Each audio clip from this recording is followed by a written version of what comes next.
I'm going to share with you an ancient personality test that you can use to prove that everyone around you is odd, a bit strange, but that you are not. You are perfectly normal. So you can have up to 3 players, including yourself, in this little test. And so I have these cards in front of us. There's 9 of them of various values and colors and suits. Okay, so how this will work is we're going to mix the cards according to answers provided by the spectator. And then that mixing will decide really the order of the cards in the end. And so at the very end, each of the 3 players will be given a pile of 3 cards. If the value of the cards within their pile add to an odd number, that person is odd.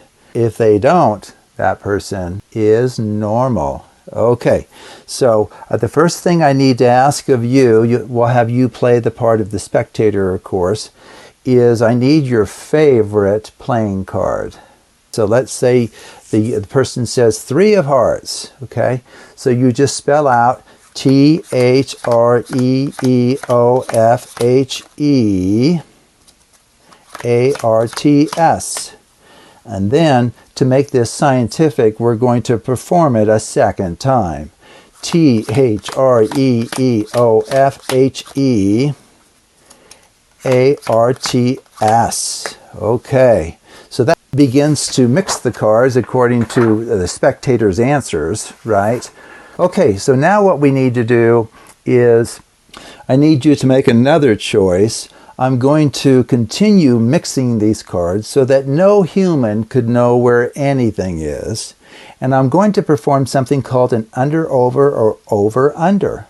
And it really is your choice. Which one would you like? An over-under?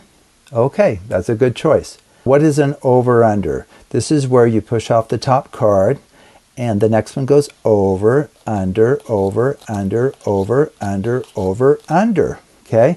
The only difference for the under-over is that you push off the top card and then you start under and then go over, under, over. Okay? But either one will work. And now you can tell the spectator, you know, given the choices that you have already made and the ones I believe you will make in the future, I am very sorry, S-O-R-R-Y, but you are in fact weird, W-E-I-R-D, and I will prove, P-R-O-V-E, it using odds, O-D-D-S, and evens, E-V-E-N-S. Okay, so now what I need from you is your favorite number between 1 and 5. They could even name a larger number. It would just take longer to do the dealing. So let's say they say 3. Okay, so at this point I'm going to perform 3 Klondike shuffles. Okay, this is where you take the top and bottom cards off as 1. That's the first Klondike shuffle. We need to do 3 of them. That's what was asked for, supposedly. That's the second one. And here comes the third one. If I don't drop the cards here. Okay, very good. That's 3 Klondike shuffles. Okay. Now, depending on your age, another name for weird is square. Have you heard that before? To call someone a square means to call them kind of a nerd or a bit odd, actually. So I've dealt the cards into a square, and then I'll just stack them in the same order that I dealt them. Okay, very, very good. And then why don't we perform an over, under, over one more time and give you a choice between either one of those. You would like an under, over this time. Okay, that's fine. So under, over, under, over, under, over, under, over. Okay. Now, what I need to do is I'm going to go ahead and just deal out the cards into 3 piles. So this could be for the first player, the second player, and then this is mine. I'll deal to myself last, which is kind of customary. Okay, so each of you, we have 2 players here, and these are mine. Let's take a look at our cards. And if the cards within each of our piles, let's look at this one first, add to an odd number, then you are odd. Okay, let's see, 3 plus 7 is 10 plus ace, ace is a 1, that's 11. Sorry guy, but you are weird. Okay, what about the other player? Is he odd as well? Let's find out. 7 plus 6 is 13 plus 4 is 17. Yes, indeed. You are odd, or a bit weird, as well. Now, what about me? Am I odd as well? It's not looking that way. All of these are even, so we get 10 plus 8 is 18, plus 4 is 22. The only one who was shown to be normal is me. Everyone's odd except for me. Okay, so let me just explain some of this. The mathematics, we won't go too deeply into it, but let me just step through. In fact, if you perform it exactly as shown, it will work. Now, as is the case with most, if not all, of these 9-card magic effects, you may or may not have to make one simple adjustment right at the end to guarantee that you get the good cards and the other 2 players get the bad cards. Okay, you can set this up however you like as long as it has the following structure. Even, then odd, even, even, odd, and then even, odd, odd, even. Okay, so the top card's even, and then you have this odd, even, even, odd, and then it kind of switches where it's even, odd, odd, even.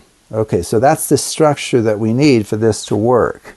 Okay, so we did something called a hypercoding at the beginning. I asked you for any of the 52 playing cards. Now it ends up it doesn't matter which one is stated.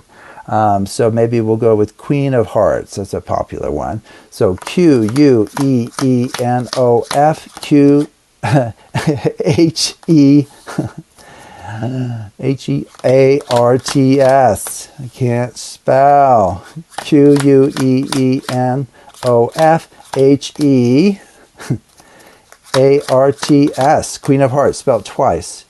Now, amazingly, these 2, what are called hypercodings, will always return the packet to its original order. And you can check this. This is back to its original order.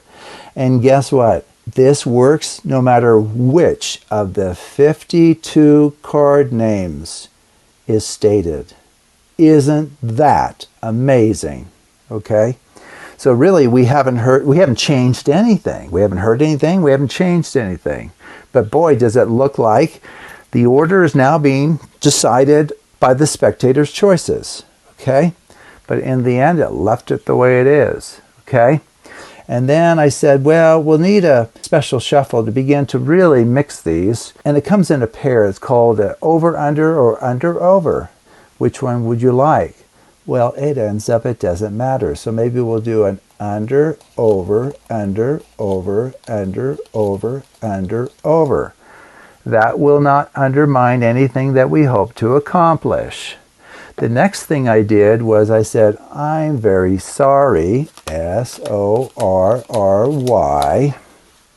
but you are weird, W-E-I-R-D. Okay, hopefully they won't be offended by that if you say it in the right way. And I will prove it, P-R-O-V-E, by using odds, O-D-D-S, and evens, E-V-E-N-S. Okay, now none of that will undermine what we're going to do, okay? And then we ask for a favorite number between 1 and 5. They can state any number whatsoever, as I mentioned earlier. So maybe they'll say 2. So we'll perform what are called 2 Klondike shuffles. This is where you take the top and bottom cards off as 1. That's one of them. And then we'll do a second one.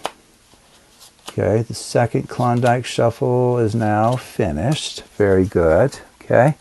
And then I mentioned, well, depending on how old you are, the word square used to actually be used to describe an odd person, kind of a nerdy person, someone out of step with the current culture. Okay.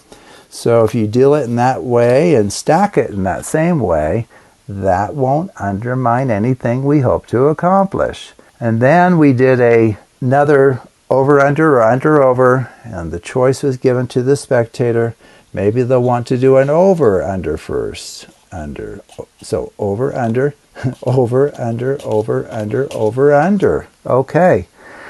Now, what I need to do, and I don't know if you guys caught it, but I kind of straightened up the packet on the table. I don't know if you, yeah, I think you can see what it is. It's an ace. Well, an ace is an odd number. It's one, well, we count an ace as a 1, which is odd. So if you think about it, that last card, which is a quote a 1, is going to be dealt to me. If I do first player, second player, then I'm last. I don't want those. I want even numbers, right? I want an even number to be given to me. That's the key there. So if you see an even number here, you can immediately go into the dealing, 1, 2, 3, 1, 2, 3, and everything will work just as shown in the presentation. If you see an odd, you just have to make a simple correction. And the way that you do it is you just tell the spectator, well, why don't we spell weird one more time to just further randomize the cards? W-E-I-R-D. Now, the effect that will have is it will move the cards in such a way that when we go to deal in just a moment, I will get the cards that I want. And in particular, you can see that now we have an even card at the bottom. Now, all of the hows and whys may be explained in a future tutorial, but right now I'm just giving you the mechanics with some glimpse of kind of what's going on and how things are working, okay? So if you see an even here after that last step, you don't need to spell out weird. I saw an odd. I saw ace, so I had to make this little correction. Once you do that, you just deal out into 3 piles. And because of the original organization of the cards and the effect that all these different shuffles and spellings have on that packet of cards, it's guaranteed to happen that the first player over here will have a sum of card values that's odd. So that person's a bit strange. The second player, the same thing. Here it's 7, 6, 13, 23. That's odd. But you, as the performer, you are the only normal person in the room. There you go. 8 plus 4 plus 4 is 16, which is not odd. It's because you're not odd. You are perfectly normal. So anyway, that's the effect. So if you follow those steps, this will actually work for you every time. And if you think about it, considering the kinds of choices that the spectator can make, the fact that they can choose any of the 52 cards at the beginning, okay? The fact that they can then choose an over-under or an under-over. Those give you different orderings of the cards, period. But they're free to choose either one. And then we spell out the, I'm very sorry, but you are weird, and I will prove it using odds and evens. And then you ask for a favorite number between 1 and 5. This is a free choice. It won't matter which one they choose. And then you do the, quote, square deal. 1, 2, 3, 4, and so forth. And then just stack in the order that you dealt them. And then you perform one final under, over, or over, under. The spectator can choose. And then you glimpse the bottom card. If you see an odd value at the bottom, you'll need to spell weird, which which has 5 letters. If you happen to see like an even value at the bottom of that little packet, you can go right into the final dealing for the grand finale. Okay? So anyway, that's just a quick overview and some explanation, but there's much more going on under the hood that we may talk about in a future tutorial. So thank you for watching.